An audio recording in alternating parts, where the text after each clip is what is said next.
Russia has withdrawn an earlier decision to sell its advanced S-300 anti-missile defense system to Syria. Russia has said it does not think Syria needs the missile shield. Syria has been fighting a foreign-backed insurgency since 2011. The conflict has reduced much of the Arab country to rubble. Russia has helped Damascus in its fight against a large number of armed groups funded and armed by the West. But Moscow's latest decision to not sell S-300 missiles to Syria has fostered speculations as to what Russia's motive is.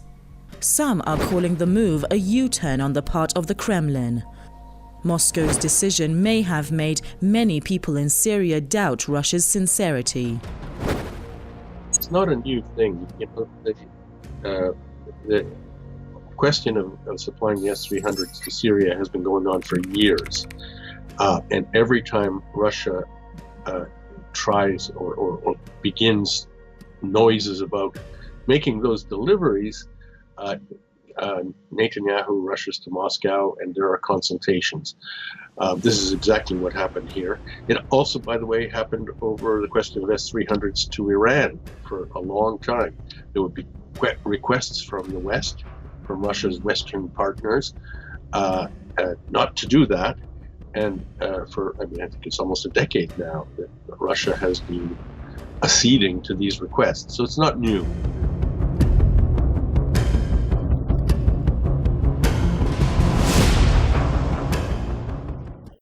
Russia gave up plans to sell the anti-missile system to Syria after Israeli Prime Minister Benjamin Netanyahu visited Moscow several days ago. There is no word what Netanyahu and Russian President Vladimir Putin exactly discussed in their meeting. But Syria must have definitely been a key part of their talks. It's pretty critical, I guess, because of the situation in Syria, the proxy war, if you like, that seems to be developing between Iran and Israel there on the Syrian battleground. I think the Russians want to try to keep them apart. There's every evidence that not only that Netanyahu and Putin have good relations personally, but that Putin sympathizes with Israeli security worries about having Iranian military bases near their border. I'm not advocating that, I'm just saying that this seems to be the case. Some believe that Russia risks its red lines being crossed by refusing to arm Syria with the S-300 missiles. They say the decision could roll back Moscow's gains in the Arab country. Putin has been credited for helping defeat Daesh in Syria. You just have to take on board the fact that Russian and Iranian objectives probably differ in Syria. Both are aimed at restoring the Assad regime to full control of the country. This is what both Russia and Iran are allies for.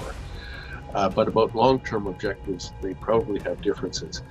And in this case, I think the Russians hope that they can prevent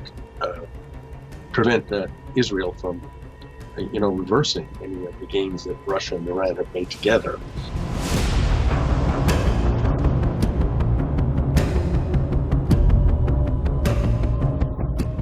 Critics of the Russian government claim Moscow is engaged in a double game in Syria. They cite the Russian military's turning a blind eye to Israel's frequent attacks against the Arab country. Netanyahu's repeated visits to Moscow gives credence to the claim that cooperation between Russia and the Israeli regime is growing. All the hypotheses regarding the motive behind Russia's recent moves and decisions in Syria aside, what is clear is that Moscow will not compromise its global standing at this critical juncture. After all, this is an era when the US under President Donald Trump is making each and every effort to reassert its role in the international arena. Washington has not spared decades-long allies of its hostile policies.